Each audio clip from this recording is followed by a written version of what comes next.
Sorotan selanjutnya, saudara, 3 kapal nelayan yang bersandar di dermaga mangrove Kali Adem Muara Angke Pluit Penjaringan Jakarta Utara terbakar pada Minggu pagi. Diduga korsleting listrik dari kabel pemukiman warga menyambar ke salah satu kapal.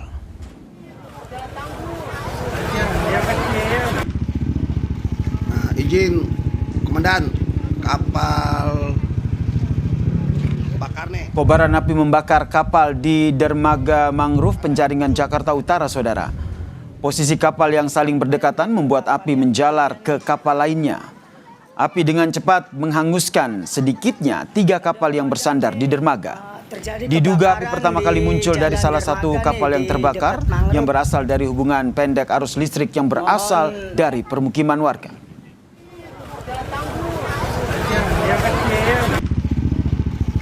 Izin Komandan, kapal bakar nih. Api berhasil dipadamkan setelah 12 unit mobil pemadam kebakaran dengan 70 personel damkar berjibaku memadamkan api. Tim damkar sempat kesulitan menuju lokasi akibat akses yang sempit. Tidak ada korban jiwa akibat peristiwa ini, saudara.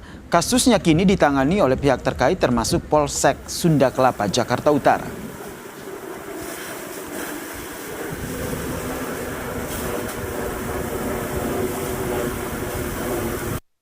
Yang terbakar adalah kapal yang sedang docking.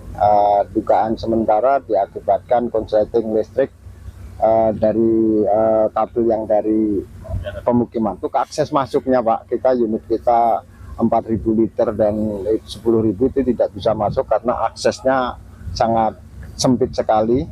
Untuk itu kami kesulitan untuk menuju TKP.